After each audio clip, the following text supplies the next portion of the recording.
Hello, welcome to the Security Industry Association Vertical Insight Symposium on K-12 Security. I'm Ron Hawkins, Senior Director of Industry Relations for the Security Industry Association. SIA is the leading trade association for physical security technology businesses. We have more than 1,600 corporate members, including manufacturers, integrators, service providers, and others. We provide a variety of government relations, learning and development, technical standards, networking, and events to our members, all of which can be found on our website at securityindustry.org. And we are the premier sponsor of the ISC West and ISC East conferences. So schools present unique security challenges. Educational institutions must not only protect students, teachers, and staff, but do so in a way that does not disrupt the learning environment or disturb children. This symposium will examine how schools of all sizes and budgets can leverage the newly updated guidelines and checklists developed by the Partner Alliance for Safer Schools, or PASS, to deploy solutions and develop policies that prevent unauthorized access and keep people safe, all while enabling teaching, coaching, and a positive atmosphere that supports personal growth. And one important note, you can download the new PASS guidelines, the updated PASS guidelines, at no charge at passk12.org. That's PASSK, the number 12.org. Also, remember during this event that we welcome your questions. So if you have anything that you would like to ask our presenters or any comments that you would like to make, just click that Q&A icon on your screen and let us know. And we'll be holding a Q&A session at the end. Also, we will be posting a recording of this symposium on the SIA website within the next couple of days. I do want to make sure to thank our sponsors, Allegion and Verkada. Allegion, of course, is best known for locks and security hardware, and you can learn more about them at allegion.com. Verkada is known for its video offerings, but also offers access control, alarm, and other solutions. Check them out at verkada.com. Now, get things started. We have an outstanding panel today with 2 practitioners and 2 solutions providers. I'll go around the room and ask each of them to introduce themselves. So Jeremy, could I start with you? Hi, everyone. My name is Jeremy Gully. I'm Superintendent of Schools for the J School Corporation in Indiana. Thanks, Jeremy. And James? Hi, thanks, Ron, and a big thanks to SIA for hosting us today. James Miller, most recently, I was the Assistant Director for Safety, Security, and Emergency Management with Arlington Public Schools. Great, thanks, James. And Paul? Hi, Paul Tim, Director of Education Safety with Allegion. I'm glad to be here joining from Nashville, where it is HOT. Thanks, Paul. And Mihi? Hey guys, good morning, good afternoon, where everyone's joining from. I'm Hiran Singh. I am a lead product manager at Verkada and excited for the conversation. All right. Thank you all very much. Thank you for taking time to do this. And Jeremy, you'll be leading us off, so I'm going to pull up your slides here.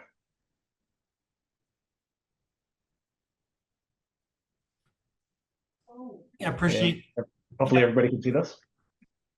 Sure can. Thanks for providing the slides. I appreciate being here. I'm a board member for the Partner Alliance for Safer Schools. I believe in its framework. I discovered it as a school superintendent who was just sort of out of my depth on trying to tackle the very complex balance between school safety and keeping our schools a nurturing place to be. So I don't make a dime for doing this work with PASS. I do it pro bono. I believe in its mission, its purpose, and its product, really. So that's my introductory comment. Slide, please. Okay, so if you haven't downloaded these, I sure hope you will. And as he said before, passk12.org. And you can enter your information and get it. And I think you're going to find it's the 7th edition. It's the most recent one. And I think it was only released within the last 30 days. So I was excited to get it to see how it's evolved. And really what it helps school administrators do, along with the teams they can bring together, is answer those 2 very straightforward questions. What should we do and how do we prioritize this? And that was the biggest challenge for school people who are not subject matter experts necessarily in the security space. Slide, please. Yeah, it's a mess. And if you're the woman or man in the middle, you've got to pull it together. And the framework gets that where to start and can digest this down into bites that make it manageable and gets the right people in the room. If you're lucky to have a security director, that's amazing. And not many schools. There are 56 million kids in America, 130,000 schools in America. They all look different in some ways. In some ways, they're very similar, but they're not always going to have security directors. If they do, they're blessed. But this framework can at least give administrators a chance to see, who can be at the table and how do they bring solution providers in the industry as partners to be able to identify ways to improve school safety. Slide, please. This is a build slide. He'll make his way around it, but somebody's got to have that vision, and the framework empowers that. The PASS framework empowers that because it gives common language in a simple way to tackle a tough, complex problem. And once that can be brought together, then each person, each visionary leader can build that team in the context of that community. It's always going to take very similar types of folks. So your law enforcement, your first responders, your tech folks, your physical security people, in our case, we call them a facilities director. Most schools have that typical name. Your acquisitions folks in your business office, those are the people that are going to need to be at the table, including your school architects, which, by the way, are very influential in how this really gets brought into schools. Slide, please. Yeah, this is really good graphic. And when you get a chance to download the PASS guidelines, if you haven't already, you're going to see it broken down by layers, by tiers, and by domains and components. And that really gives a chance for that team to say, where are we?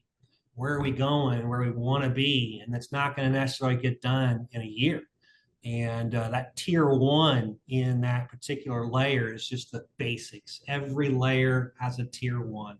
It's the basics, and then you advance down the paths of the layers and continuum for each of those components. And when you get into the document, if you haven't, you'll really see how intuitive that is. Slide, please. And we really made use of this in our schools, and I know there's been tens of thousands of downloads of the guidelines over the last 10 years, so it's really made a big difference.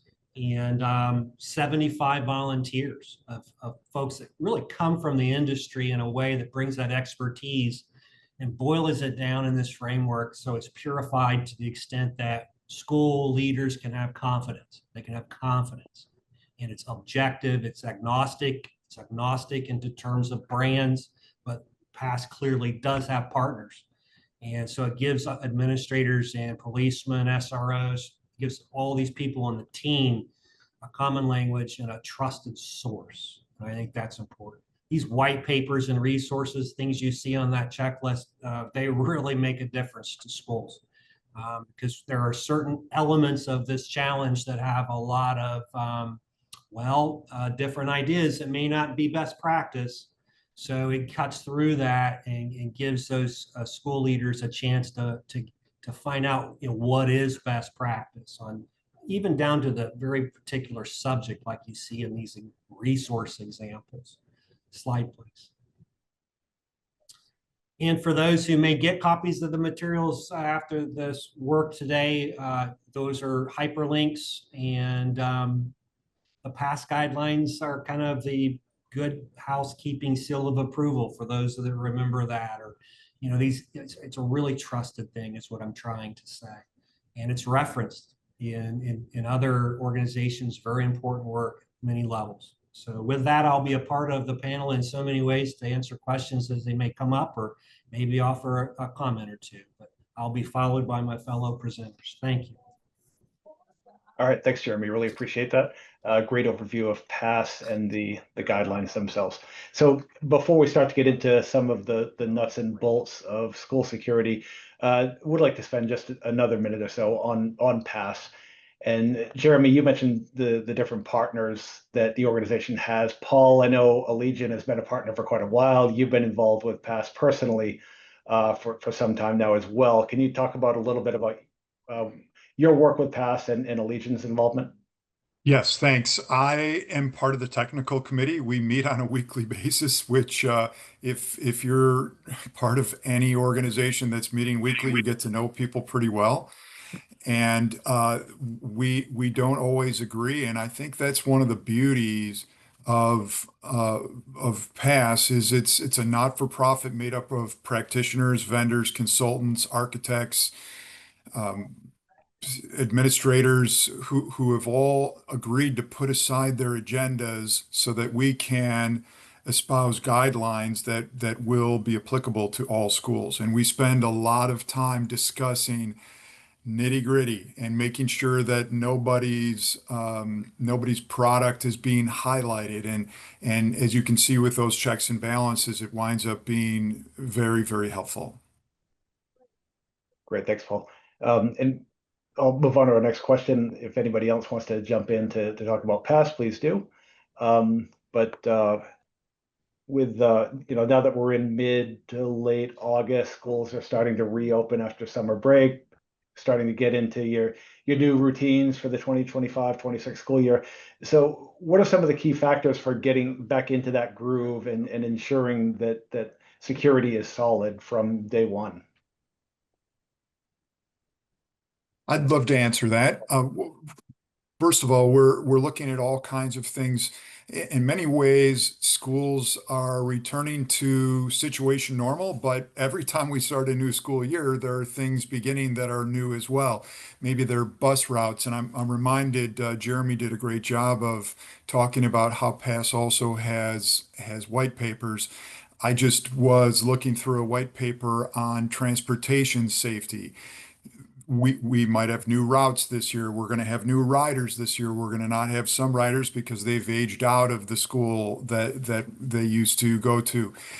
So from the time that they get picked up on a bus to the time they get to school, and as you know, with this summer, vegetation has grown. We want to make sure we're following crime prevention through environmental design principles like natural surveillance to make sure that by entrances and walkways and parking lots, we don't have places of concealment. So from the time we get onto the bus to the time we get to the school and into the building, we're making sure that we're going to get the kids in safely. We're going to bring in visitors through excellent access control and visitor management. We're going to restrict access to places that visitors shouldn't be, all so that we can provide a safe learning environment. And I could go into a lot more detail, Ron, but these are things all the way from the very beginning until they leave and go back home that we're concerned about. Great, good points. Thanks, Paul. All right, so a lot of schools over the summer will have updated some of their security systems. Maybe they've installed some new equipment. Maybe they've upgraded entirely. James, I'd like to turn to you for this one. When you have those new systems in place, you have to develop some new policies following the deployment. How do you handle that process to get staff accustomed to using the new systems? That's a great question, Ron. I want to highlight it really does start first by having a solid security basis to design. We've very purposefully in Arlington Public Schools, we spent a lot of time to ensure consistency across our entire security framework and enterprise. So a critical aspect of installing a new security system is to ensure that whether it's written inside of a scope of work or we take it on internally within our department, that training at the end user happens. We install the system, we make sure it works. We want to test it before day one of school, but then we also want to follow up and to ensure that support staff know and understand that how the system works. A good example is a new public address system. We just installed 9 new public address systems. It's a $2.1 million capital improvement project across the school system. It doesn't how powerful it is, as Jeremy highlighted, a public address system being a tier 1 communication system in the immediacy of an alert, but also that's how the bell and the Pledge of Allegiance is delivered in a school. It's really important, though, that we dedicate the time to ensure that our administrative staff know how to use it and the principal knows how to use it. and the custodial staff know how to communicate to their teams in the late hours. So incorporating training, very powerful to ensure that that is built in to your basis design. Right. All right, thanks, James. Yep. So we have all these different technologies. We see leaps and bounds in some cases in technology, and that's impacting security significantly. So a lot of these changes are occurring in video, especially. So Mihi, I'd like to start with you for this question. What are some of the key technology trends that you see in K-12 security? Yeah, thanks, Ron. I think we're seeing three major trends in K-12. Firstly, it's the move from these siloed, disparate systems into a unified platform, unifying access control, unifying video, unifying visitor management, unifying response. It seems to be where instead of having these individual systems kind of talking independently, tying these together is a huge request that we see in our K-12 customers. Number two is the move from being reactive in nature to being proactive in nature. And this is really being transformed with the use of AI and analytics. So for example, detecting motion after hours can trigger an alert for a security director with now instant video verification, and they can see whether this is a false alert or something that they need to spend time investigating. And then lastly is the seamless integration with law enforcement. So whether it be through a growing influence of technology in legislature, like Alyssa's law, I think a lot of people are familiar with here, or it be through emergency response, where you can in real time share video footage to get contextual and situational awareness to law enforcement. We're seeing greater integrations and deeper connections between those two. So those are the three major trends we're seeing in K-12. All right, excellent points. Thank you. Paul, what are you seeing on the locks and access control side in terms of trends? Well, a lot of things. Two that I want to highlight right off the bat. One of them is the move toward indicator locks. And indicator locks, if I'm the teacher inside the classroom and I want to secure the door, I get a flip of a little panel that shows me that that room is now secured or locked. You might see this at an airport if a restroom is vacant or occupied, and then everybody knows what's happening. In years past, a teacher might take a key or to a door and turn it, but not know for certain that the door was locked. And so people sometimes put a label with an arrow going to the left this way. As soon as it's locked, it shows and with a color an indication that we know that the door is locked. I think besides that, we probably know that in most cases we want that room to be able to lock from the inside instead of having to step out. In most cases, doors swing out in the hallway, and I don't want to have to step out into the hallway and reach around the door to be able to lock that door. I would also say from a practices standpoint that more and more schools are teaching with classroom doors closed and locked. That's pretty much the leading practice right now. Sometimes from an operational standpoint, we say, well, that's going to make it really difficult. We move our students back and forth, and I know that that's not easy. And Ron, what I'd like to do is tell people, for those of us who grew up in the 1970s, it was right in that period that automakers were required to put seatbelts in cars. And I remember my family was distressed. My dad said, how are all five of us going to ride together in the front seat if we have to all have seatbelts? And there are no more benches in front seats like we used to have because there were too many injuries and too many fatalities. And there wasn't one of us the last time we got into a vehicle that complained that we have to wear seatbelts because we understand the value of that kind of safety. And keeping classroom doors closed and locked as a practice is something that we'll look back on in a couple of years and say, why weren't we doing that a long time ago? Great, thanks. All right, so Jeremy and James, with these advances, how much are you able to build in the new technologies, the new devices, given budgetary and other limitations that you face?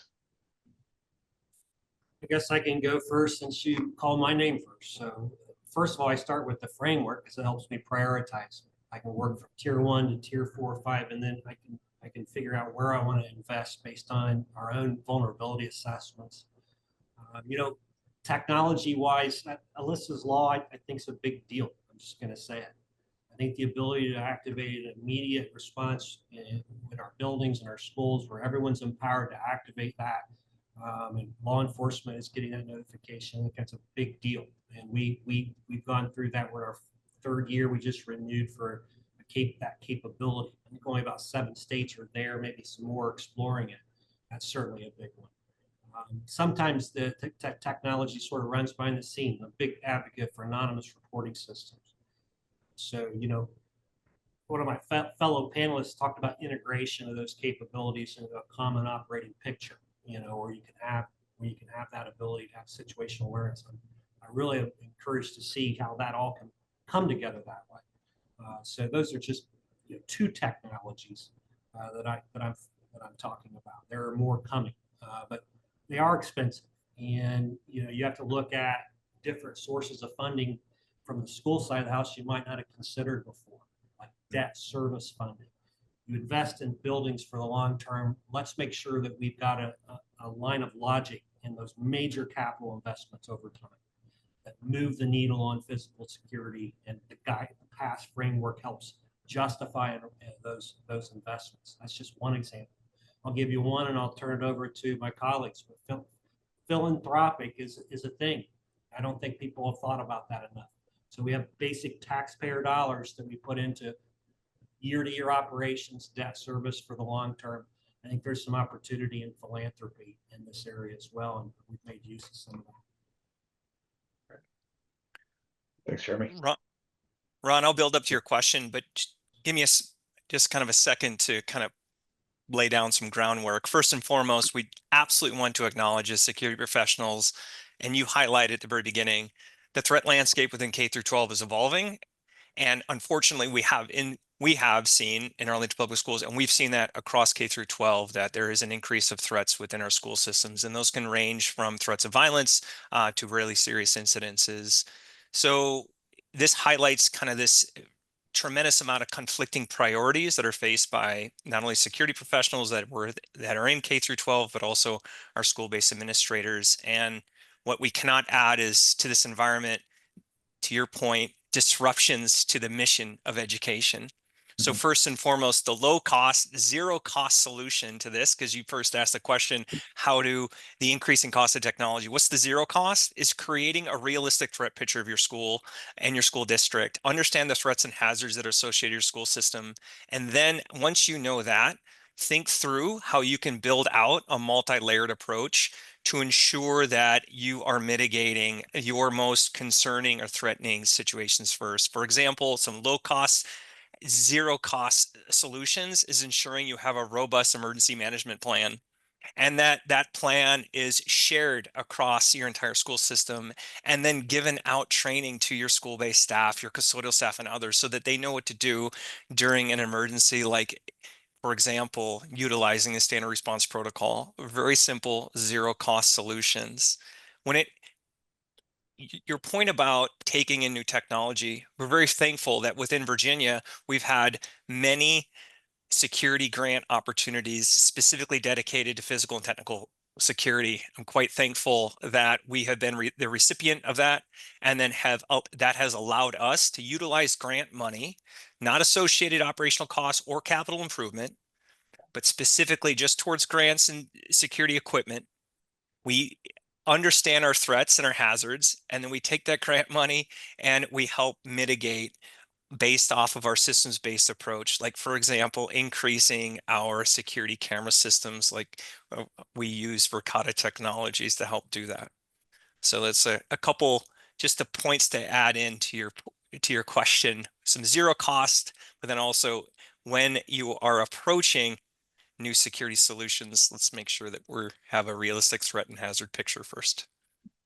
Yeah, it makes sense. And since you mentioned grants, and I was mentioning at the beginning that there are various resources on the CIA website, we do have some good materials on grant availability on there as well that our attendees might find useful. All right. So, of course, security is not just about technology. It's also about having the right policies and practices in place, and then maybe even more challenging, ensuring that everybody heeds them. So, James, you touched on this earlier. You kind of briefly touched on it just now in your answer as well. So, I'd like to stay with you for this question. But can you talk about the role? Can you talk more about the role of security policies, whether it's related to the application of technology or simply something like not propping open doors? How do you handle that in Arlington, and how are they enforced? It's it's a little bit about both. Ensuring that we do have robust security policies and procedures and that they're consistent across our entire framework. For example, when implementing a standard response protocol and the threat of a lockdown, Paul obviously talked about the importance of being able to lock the classroom in under 10 the ability to lock the classroom door from the inside. And then I'll also add a little bit to that is to be able to lock the classroom from the inside in under 10 seconds, which no doubt his solutions can offer that. What's important for us is to ensure that our school-based staff know that when they're confronted with the threat or hazard of a credible or imminent threat, that they know exactly what to do, like, for example, initiating a lockdown procedure. And why is that so important? It's really important because we know that our school-based teams are going to rotate throughout the year. And what's important for us to have a consistency around that. And I'll give you a tangible example. And the example is that one of our schools went into a threat of a lockdown because there was threatening language that was written on a bathroom stall, and it said, "I'm going to shoot up the school at 1 p.m." In this particular case, the whole school went into a lockdown. Is that a bad thing to do? No. Was it the right thing to do? We questioned it. And the point that we wanted to emphasize was that disruption to the school of putting it into an entire lockdown for essentially 90 minutes did cause a lot of disruption and difficulty for the school system. So what we did is we just paused, we thought through, and decided to restructure, deliver new training and procedures across our school systems to ensure that it was more consistent. Meaning we wanted to make it really, really clear that when you're confronted with a person that has a weapon, we want you to go into a lockdown. When you're confronted with the threat of language written on a bathroom stall, let's pause, let's put our school into a hold, and let's ask some more questions. Let's bring, as Jeremy highlighted, bringing that team in to help you manage the situation. So how is procedure so important? You have to recognize that school-based teams are going to rotate throughout the year, and there will be no doubt you definitely want consistency across your entire school district. Right. Thanks. Jeremy, is that similar to what you see, what you do in Jay County? It is. So we have computer-based instruction, and all of our employees must take mandatory training to start the year off. So I can validate, verify, that they have taken the school safety module, which includes standard response protocol and lockdown and those pieces. I can verify that's been done. Every school starts off with a faculty meeting. That's custom and culture across the country, I would imagine. So we emphasize as an element there. And I'd go on to say drills and rehearsals, drills and rehearsals. I mean, that's how I know and I can see it's being done, and we learn from that. Enforceability is accountability. What I've learned is people in the schools generally care about kids. So they know enough. I've watched their TVs for the last 5 years, the threats their schools face. So when we empower them and educate them to do it, they normally will step forward and do it. If we have to enforce at a level that is uncomfortable, we can and have demonstrated that. But having a procedure for training, drills, and rehearsals. All right, great. All right, so let's start to dig into kind of the heart of some of the guidelines here. So, as Jeremy explained at the beginning, the guidelines are built on a framework of layers and tiers. So we'll start with the layers.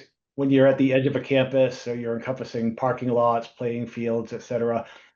So we're looking at establishing that perimeter security to both begin to control access and to gain situational awareness.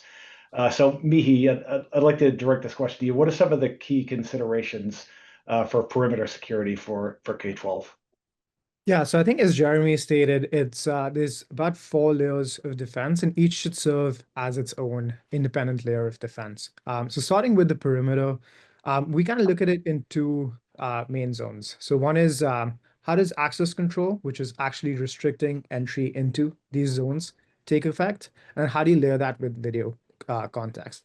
So when you look at access control, each of these layers of defense, there's a trade-off. You've heard of these policies that Jeremy and James are speaking of, with some maybe pushback from teachers, some maybe pushback from students.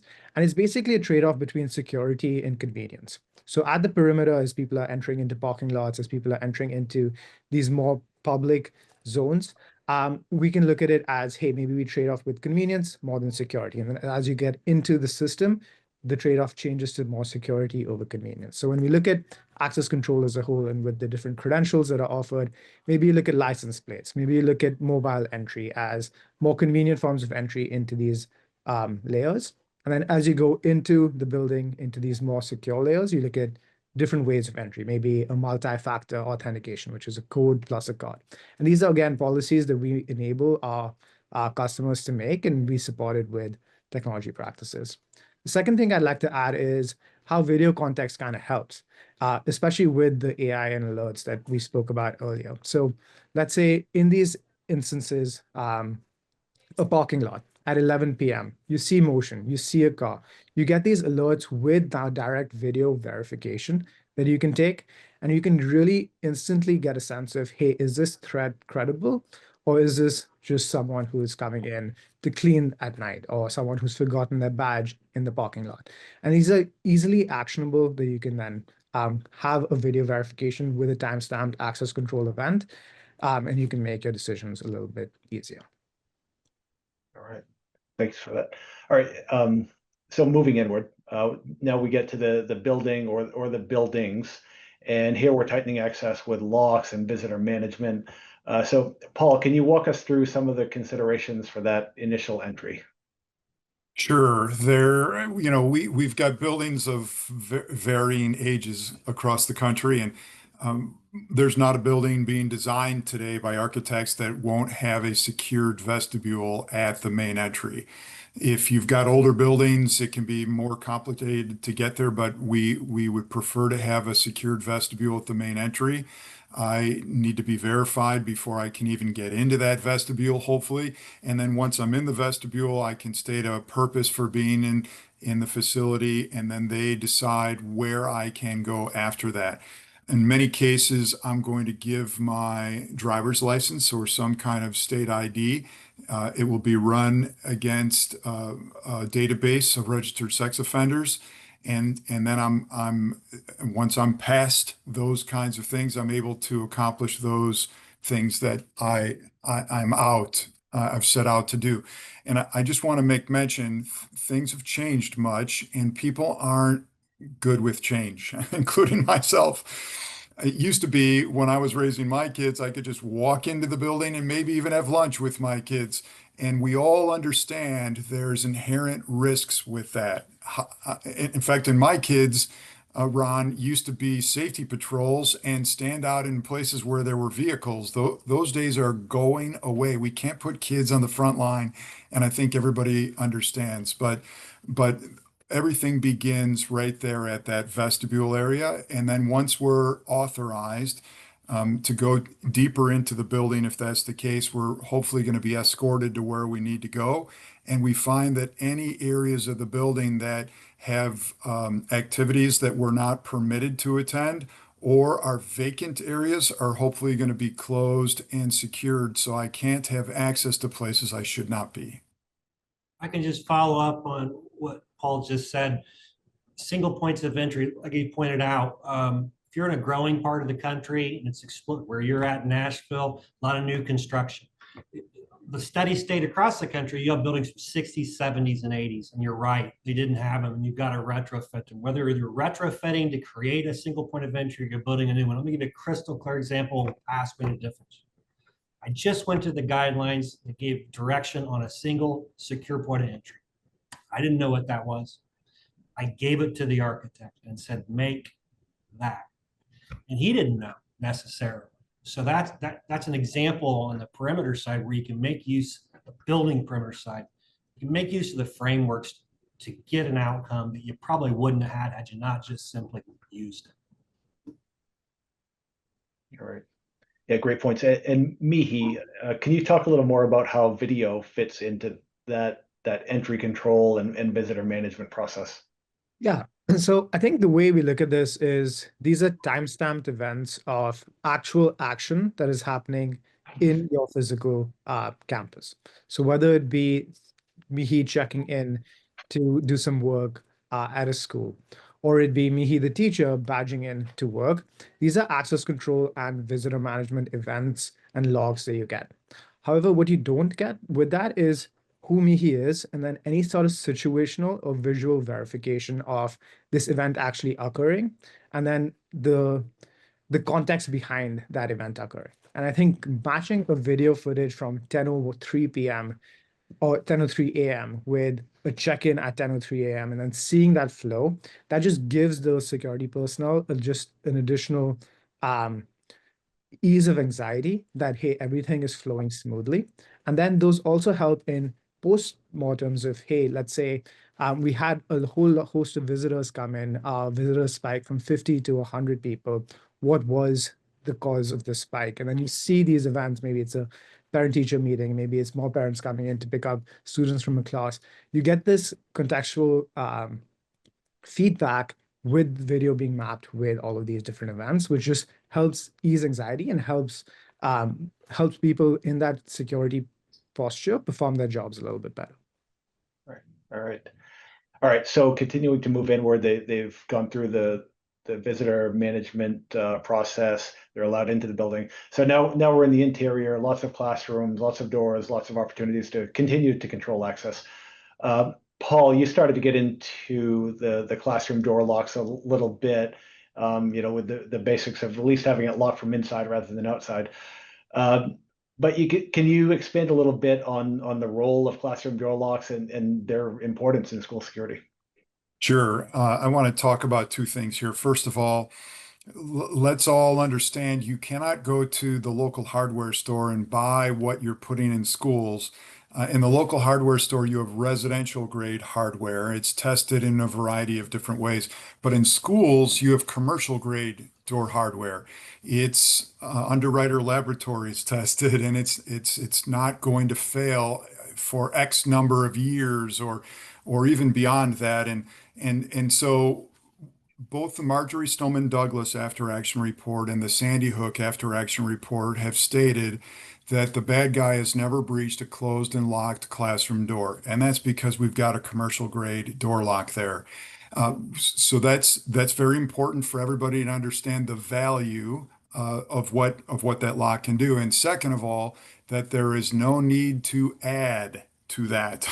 And I talk about that because not only are we concerned about incidents of violence in schools, but far more prevalent are fires in schools. Recent data says there's at least 3,000 fires annually in educational institutions in the US. And we have fire codes that we have to follow as a result. I'm from Chicago originally. 66 years ago, Our Lady of the Angels Catholic School burned to the ground. Almost 100 people died. And we all, every listener on this webinar has participated in fire drills and benefited from fire codes, designs, the proximity of extinguishers, etc. Anytime we begin to add to that door lock with a secondary locking device or a barricade device, we violate key codes for fire, like one motion to egress, not two. No prior knowledge needed. Anybody can fall into a lever and it's going to be able to release and let me out of that room or building for that matter. And then there are also ADA laws, Americans with Disabilities Act laws, that say there's no tight pinching or grasping needed to be able to egress a room. That's why we have levers. And once we start adding things and we start violating all kinds of laws and adding way more risk than we've solved. Now, a lot of these devices come with good intentions and capitalism, but I just want to really caution people, stay away from those kinds of things that can tamper with the commercial grade door hardware that you have already in place. All right. Thanks, Paul. Mihi, back to you. What about the use of video within a school? How can it best be leveraged both in everyday operations and during critical incidents? Yeah. So I think when we're looking at establishing policies, there's a two-pronged approach again. And the levers here are privacy and security. So you'd really want to partner with someone in your policies and in your technology partners who kind of use these two levers and try and give you the best optionality. So what are things you can do with privacy? Well, you can establish privacy zones. So let's say it is a bathroom entrance, so you don't really want recording to go over. You can black out that. It won't be a part of your feed. It won't be a part of your recordings. You can establish face blurring so that people who are viewing regular day-to-day activity don't actually have contextual facial recognition of, hey, this is a student X, student Y that is going through. You can have permissioning and auditing. Permissioning, so you ensure that the people who are actually being able to view this footage are directly responsible and you've given them that explicit role. And then auditing to make sure that no one is actually abusing the system in a safe space like a school. And then on the security side, you're looking at, okay, how can we give this footage in case of an emergency to law enforcement? So real-time sharing of critical footage so that you can not only have situational awareness yourself, but also transfer that situational awareness during an emergency to the people that are coming to respond at your campus. So I think it's a balancing act in establishing our policies between privacy and security when it comes to video in schools. And I think you should be very thoughtful in establishing those policies and granting the role to individuals, and then continuously auditing them to make sure it's not being abused. Great. All right. So Jeremy, the things that Paul and Mihi have been talking about in terms of access control, video, et cetera, is that consistent with what you see being deployed? Is it similar to what you try to do in your schools? Yeah, actually, what Mihi's talking about is where I hope it's going. So schools need to be warm, inviting, culturally. Parents tell me all the time, we're scared to death. We want our kids safe when they're at school, but we don't want them to feel like a prison. I hear that a lot. So how do you balance that? What you just described is what I'm really fascinated is, and I hate to use the buzzword, we all talk about AI. I get it, or I don't get it, depending on how it's described to me. But we've already got cameras all over schools. You know, back in the 2000s, it happened. And we've got a lot of integrating that in a way where AI cannot just necessarily tell us if something's good or bad, the analytic part of it. Abnormal behavior, it can learn what that is, what normal is. Cameras are already there. It can get predictive, I think. So there's huge power in being able to allow school officials, SROs, security directors to get ahead of the event, to analyze for you and give you much better analysis quicker or in a predictive way. And I really think that is going to, I hate to say the cliches, game changer. I really think there's potential for this. We certainly have those agreements. Our law enforcement, we have MOUs with them. We have a badge that every teacher is able to activate a lockdown. And I have not seen good integration of camera work into those capabilities. And more importantly, what can artificial intelligence bring to that? In frameworks and platforms you probably already have. How can they enhance it? I think we're going to learn some things out of that we didn't even know how to start asking the questions for. Right. All right, James, what about in Arlington? Yeah, thanks, Ron. I'm going to share a story that recently happened in May. That's going to tie a little bit this together. And just again, to set a little bit more context, the one aspect we haven't talked about today is a bit of the human element. A huge part of our systems-based approach, this layered security, is our school security officers. They develop strong and important relationships with our administrators, but also with their students to help provide a really welcoming environment and also do the important work for us by gathering good information and intelligence based off of what's happening in the school. Let me tie this together. In May this past year, we had an incident at Washington Liberty High School, and just before 7:30 in the morning, this is right before the bell rang, we had a drive-by shooting just outside the building. There were 3 students that were involved. 2 were directly targeted. After the shots were fired, the students immediately fled into the high school. You can imagine how difficult this was in the immediacy, and it happened very quickly without any notice. We had no information. We didn't know if these students were specifically targeted or if they were involved. More importantly, we didn't know if they had a weapon on them. And in particular, this is where a systems-based approach started to come into action.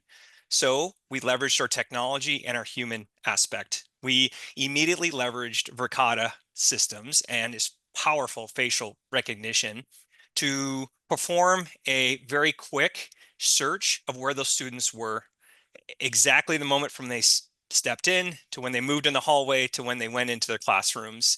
And within minutes, we leveraged our school-based teams and our security officers to find them. We quickly performed a search. We determined there was no immediate threat to the school community, and we quickly coordinated with law enforcement. But this is a really perfect example of leveraging technology as a key layer of our security framework alongside our school-based teams. And frankly, it was the Verkada platform that helped us do this real-time intelligence gathering and information gathering through facial recognition quite quickly.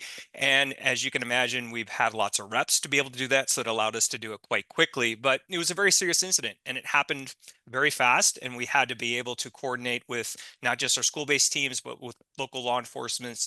And then most importantly, just to bring it all back to disruption, we were able to do this without disrupting the rest of the school day quite quickly. So it really did allow us to help manage this risk and keep our students and our staff safe. Wow, quite a real world use case there. Quite an example. So just to follow up a little bit on that, Jeremy had really stressed the importance of drills a few minutes ago. How important were rehearsals to people performing as they should and doing the right things in an incident like this? Well, it's multi-point. So just to go back, the question you asked me earlier about procedures, our school-based teams knew exactly what to do during a lockdown because we have to drill that 4 times a year thanks to code. And then we spend additional time to training. So that's number one. Our school security officers, we spend time with them every single week and throughout the day so that they know and understand the technology. You asked that question earlier about ensuring training. We've incorporated good training so that we knew and we could empower our school-based teams and our school security officers to grab a photo from another system, upload it into Verkada, and then be able to do that facial recognition. That didn't happen by accident. That was a very deliberate approach to the way in which we've managed security incidences. So it's multi-layered, but we have to utilize our team to help manage it alongside good technology, and at the same time spend time to ensure that we have good training in place as well. Right. All right, and I'd like to ask one more question before we start to get into the Q&A. But earlier in the webinar, you had mentioned law enforcement, working with law enforcement. What is your relationship there? Like, do you have an agreement in place? Do you have a red phone if something happens to have that instant connection? How does that work? Our school system, this is going to get a lot of people start to shuffle in their seats a little bit. Arlington Public Schools is one of 3 school systems in Virginia that does not have an SRO program. We removed our SROs after 35 plus years in June 2021. What has filled that void is our school-based teams. Now, I'm not saying that it's filled the void completely or we cannot replace an SRO, but we have built out 55 dedicated security professionals inside of our schools to help support our students, our staff, and then most importantly, our community. Pivoting over to our law enforcement, it is a key aspect of our layered approach and our systems-based approach, and that's collaboration with local partners. With police, very specifically, we have an MOU, and that MOU is modified, adjusted, talked about every single year and throughout the year, and how we can continue to strengthen that relationship. Quite thankful that the director of safety, security, emergency management with APS is a former Arlington County police officer, and we've hired Arlington County police officers onto our team. So that relationship is quite strong. Hey, offer that example of being able to share video in real time. We share our Verkada dashboard with our Arlington Communications Center and our watch desk. Immediately when there's an incident, the watch desk personnel, because of good training and procedures, they immediately pull up the Verkada dashboard and they can see and watch that incident I just mentioned in real time. All right. Thanks for that. Jeremy, what about in Jay and your relationship with law enforcement? Yeah, it's quite a bit different from his. So communities will be different, like we talked about. So we very pro-police. We believe that in a layered solution, law enforcement is going to have to be a part of that on your worst day. That's who you're going to need. That's why I do appreciate the framework, the layers, and I like how if you build from the fundamentals of those tiers across those layers, you're creating redundancies, appropriate redundancies. Technology and people will fail you every time. The fog of these incidences are very confusing. You can sort of hedge your bets or give you your best dealt hand by having procedures, training, MOUs. The layers are there because we already know technology and people will fail. And integrating police is really a part of what we think is essential. And we have SROs and we will never be without them. But we integrate police with our training. They're a part of our school safety team. I think most schools recognize that as a best practice. And in many schools, without a broad school safety operations center with 200,000 students across hundreds of buildings, a lot of school districts are going to have that. So your SRO, school resource officer, is really oftentimes seen as sort of that leader in that school and school safety. So very comfortable integrating. Yeah, interesting. They're essential. Interesting to hear as you mentioned, the two different approaches in different parts of the country. All right, so running short on time here, so let's get into our Q&A. Appreciate the attendees who submitted questions here. So first question, how are real-world security incidents used to inform the PASS guidelines? Well, I will say this. We just had a PASS webinar in our summer series, and all of those are stored. You can go view it anytime. And what we did is sort of a history of incidents that have taken place. We did not chronicle all of them and get into any specifics for that matter, but they certainly do impact what we're talking about. And most recently, the Uvalde, another after-action report has just come out from Uvalde.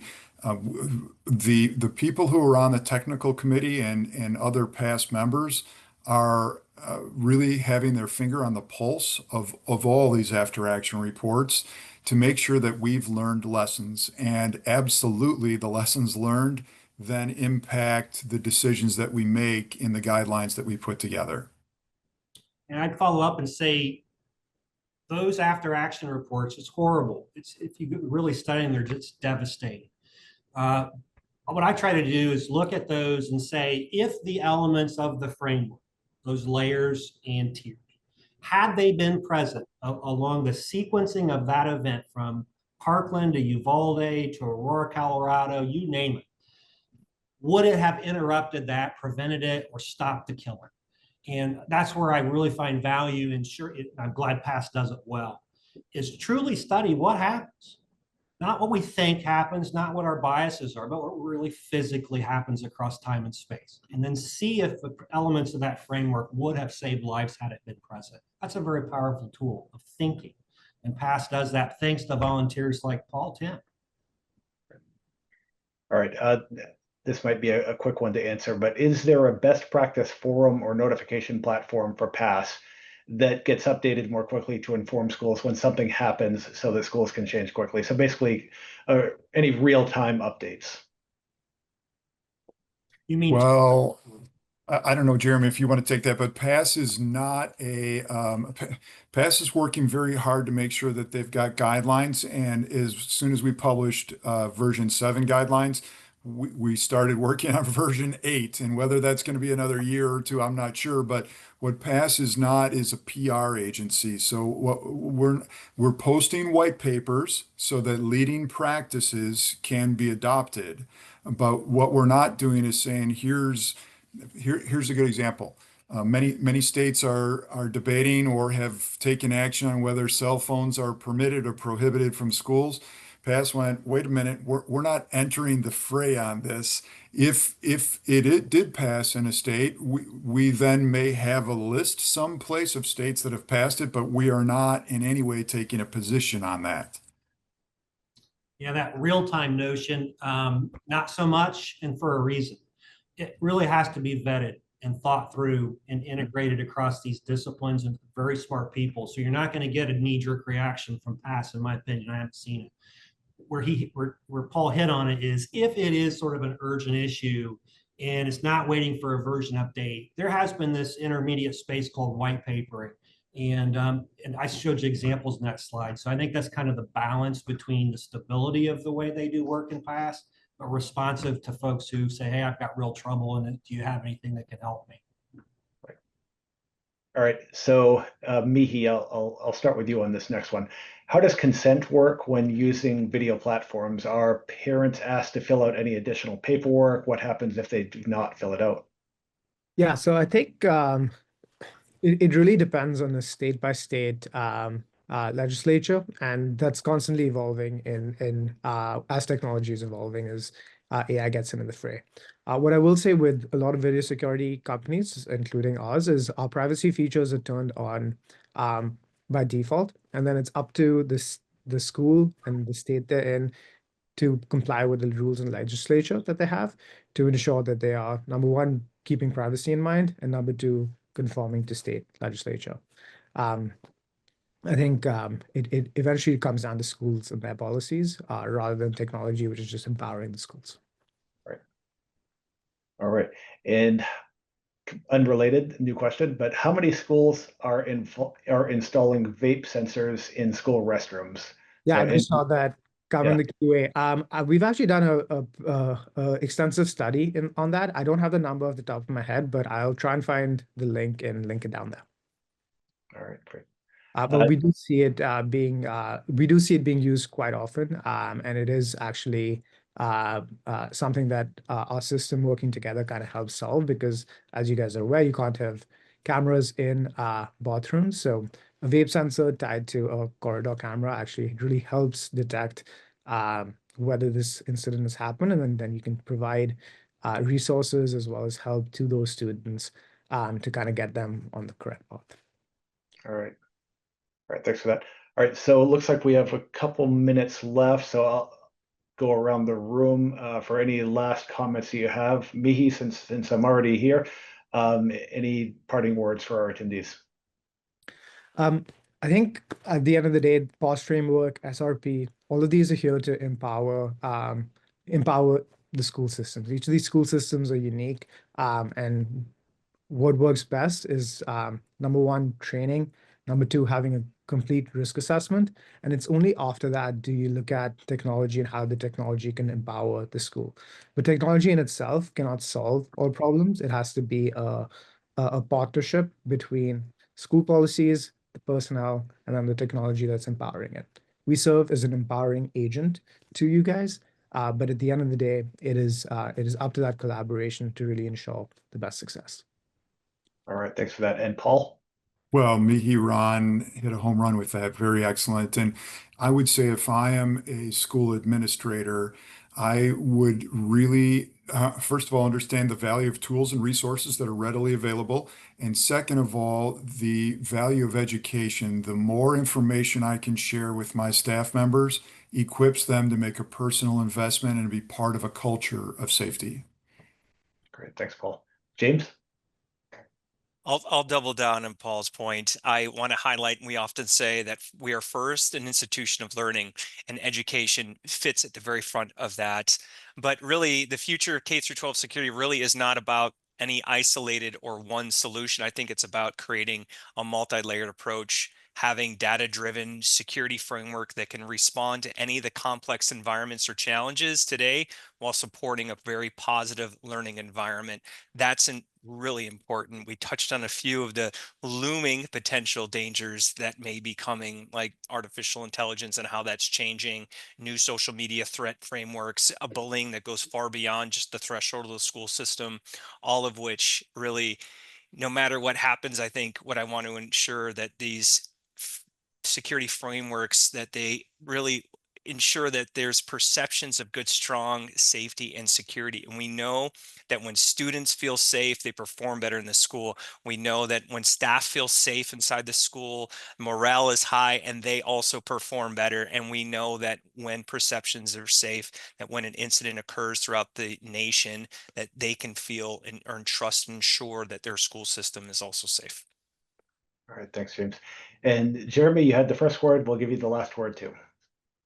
AskK12.org, AskK12.org. So I'll know if we were remotely affected if I see a spike in the downloads. So I'll be asking about that. I'm also going to say, in part, there's a lot of folks probably on here that are a part of the solution providers in the industry.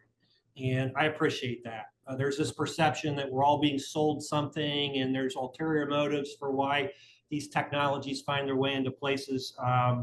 I appreciate this because as a school guy, I can't make these things. I can't create these things. So I do appreciate the efforts of credible companies and solution providers that do bring new tools into our kit to keep kids safe. So thank you for that. All right, thanks. Great last word. Really appreciate it. And thank you to all of our attendees for taking time out of your day to do this. Thank you once again to our presenters, especially Jeremy. You know, you're very busy during the early part of the school year, and James, you're in India, so taking the time out to do this, very much appreciate it. And all four of you really appreciate your commitment to school security. Thank you very much for that. Thank you to our sponsors once again, Allegiant and Verkada. And we encourage you to sign up for our next Vertical Insight Symposium, which will be looking at data center security on August 26th. Until then, have a great day.